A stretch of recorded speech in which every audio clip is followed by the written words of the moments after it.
So what is up, amigos? Hope you're doing awesome. There was a time when Ajay Devgn could command the screen without saying a word. Just a slow tilt of his head, a narrowed eye, or a hushed line of dialogue, and you feel the tension. Whether it was Ganga Jal, Apaharan, Company, Omkara, Khaki, Singham, or even the first raid, he brought something internal, controlled, and powerful. He wasn't the loudest actor in the room, but he often ended up being the most effective. But that was then. Now, somewhere in his recent career, Ajay Devgn has started to feel stuck. Not professionally, he's still pulling big projects and big screens, but creatively, it's like he's hit autopilot. There's a sameness to his performances. I don't know if it's even a word, sameness. The stoic face, the serious tone, the unchanging energy, it's all starting to feel safe and predictable. Now, Raid 2 unfortunately adds to that feeling. You watch him and you know exactly how his character will behave, react, speak, and even blink. There's no surprise, and when your lead star, especially in a film about political power and personal risk, feels like he's just walking through scenes without being emotionally challenged,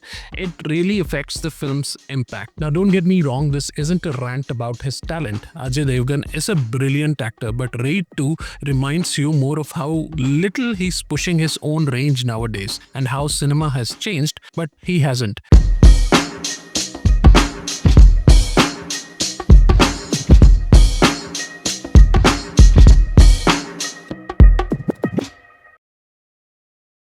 So Raid 2 picks up after the events of the first film. Amay Patnaik, now a more experienced IRS officer, is transferred to Bhoj to investigate a popular politician named Dada Bhai, a man who looks like a perfect citizen. The town respects him. His public image is spotless, and wherever Patnaik turns, people tell him Dada Bhai is a saint. But something doesn't sit right. Patnaik starts noticing suspicious things. An untouched sugarcane field, a statue that seems to be made of gold, shady financial transactions, and more. He gets a raid sanction and moves in with his team, but to everyone's shock, nothing is found. Every clue disappears. Patnaik is discredited, suspended, and even thrown out of his government home. But instead of giving up, he keeps digging through a complex web of fake land ownership, shell companies, women who were given jobs in return for silence, and a mysterious name from the past. Patnaik uncovers something huge, but without authority, he needs to find another way in. And what follows is a battle of wit and will, and how one man can take on a system built to protect the corrupt. How far will Dadabhai go to keep his empire hidden? And what price must Patnaik pay to bring the truth out? So Ajay Devgn is exactly what you expect. And that's also the problem. He's solid, consistent, and restrained, but too predictable. There's no emotional weight, no surprise, no risk in his performance. It's the same silent stare, the calm tone and intense monologues. It works, but we've seen it too many times now.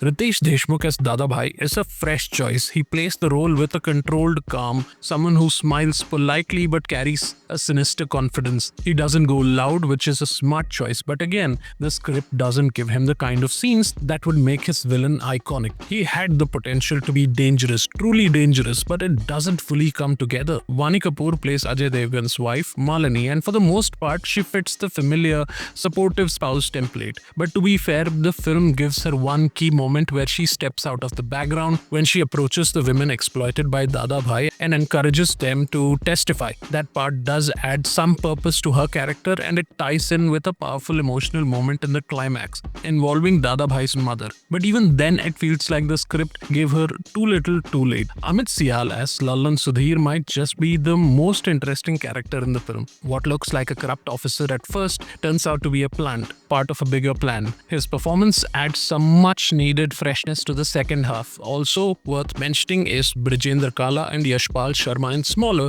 but important roles. Both do well with what they are given. Now, Raj Kumar Gupta is a director who has given us films like Amir, No One Killed Jessica, and of course the Raid 1. He usually picks stories where the hero is not fighting with fists but with principles, information, and courage. He has a sharp sense of realism. His films often take place in real bureaucratic offices, crowded cities, and corridors of power, and he knows how to build tension without unnecessary noise. But Raid 2 doesn't feel like it's from the same director who gave us Amir or even the first Raid. The writing here is stretched, The screenplay lacks the tightness and the emotional graph never rises high enough. The first half is very slow, filled with dialogues and setups that go nowhere for a while. And though the second half has better moments, it's too little too late again. Raj Kumar Gupta tries to scale up bigger political networks, more layered villains, a twistier investigation, but the storytelling becomes more procedural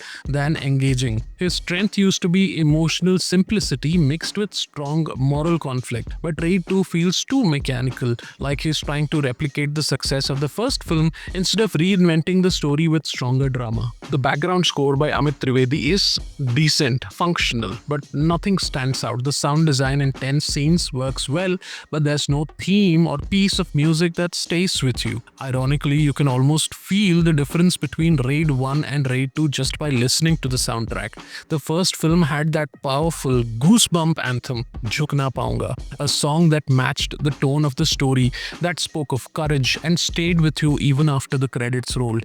But in Raid 2, we get a completely unnecessary and tonally out of place item number, Nasha, and a promotional song called Money Money by Yo-Yo Honey Singh. This is sadly part of a larger problem with Bollywood, using item songs as marketing tools even in films where they don't belong. They break the mood, add no value to the narrative, and feel like they're checking a box just to go viral on reels. In a film about political corruption with themes of morality and sacrifice, a glossy party song just feels wrong, especially when it replaces what could have been an emotionally moving musical backdrop like we saw in the original. Visually, the cinematography is solid. The way Bhoj is captured, the dusty lanes, crowded rallies, and the contrast between old money and new corruption, it looks authentic. The production design helps sell the world of a politician who looks like a saint but lives like a king. Editing, especially in the first half, could have been tighter. The film drags at points where it should have raced. The raid sequences needed more tension, more urgency, but they come across as procedural and flat.